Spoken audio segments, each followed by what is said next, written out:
When we ask producers about the value of the National Cattlemen's Beef Association, one of the first answers they give is how the organization provides a strong voice in Washington on behalf of the cattle industry.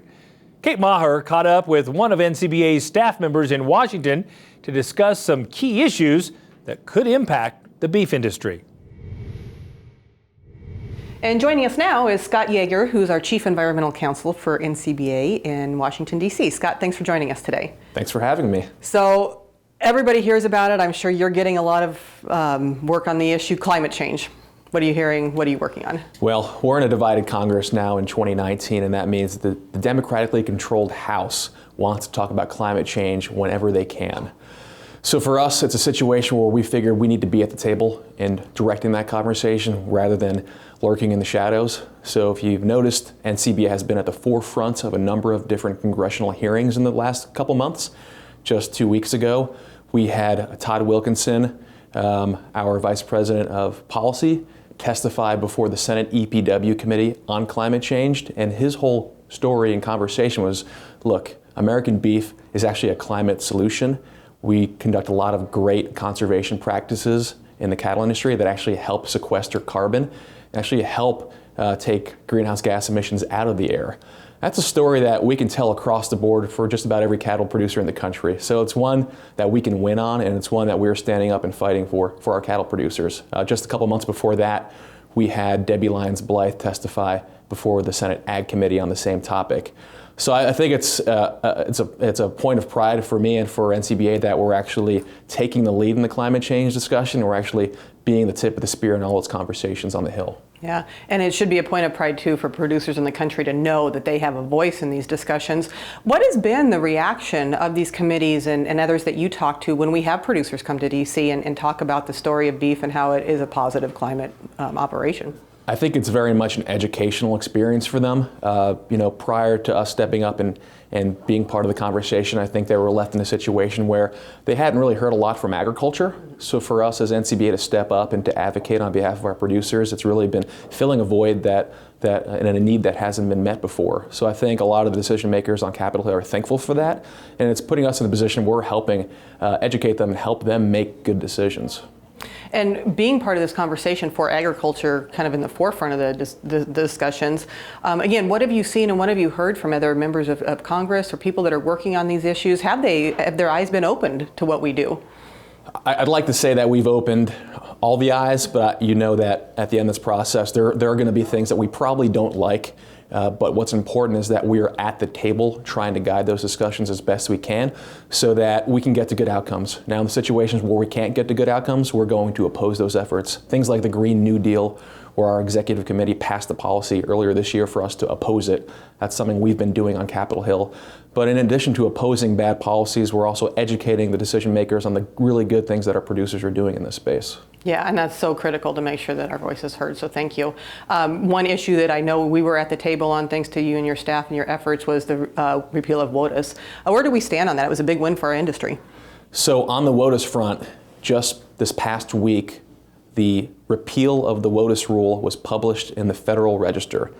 And by virtue of it being published in the Federal Register, it means it is official. So the 2015 Whatis rule is gone.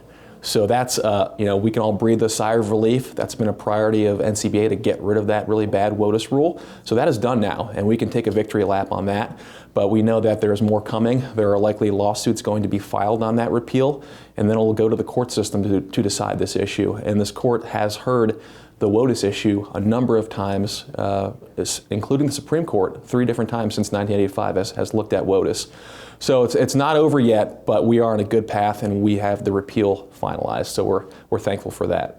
Well, first of all, thank you. I know that came at an expense of a lot of time, effort, blood, sweat, and tears on your part here, but congratulations and thanks on behalf of our producers for that.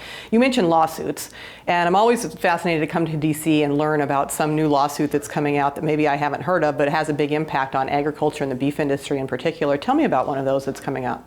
So there's a lawsuit being filed by a number of animal activist groups against the USDA's Farm Service Agency. And effectively, the activist groups are trying to cut the legs out of funding sources for beginning farmers and ranchers that are trying to open or expand an animal feeding operation. For our guys, it's beef cattle feedlots, right? So if you're a young producer that's trying to break into the field and trying to open your own feedlot, right now you benefit from having a categorical exclusion from something called the National Environmental Policy Act, or NEPA. But activists are trying to destroy that exclusion so that there is additional bureaucracy and red tape applied to any time that the FSA tries to provide a loan to a beginning farmer or rancher.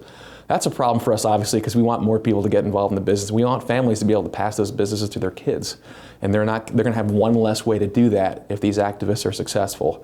And what's really, I think, an interesting highlight of that particular case is that the same gentleman who's litigating to kill these loan efforts from the USDA is also the same gentleman who's litigating the checkoff lawsuits on behalf of our calf.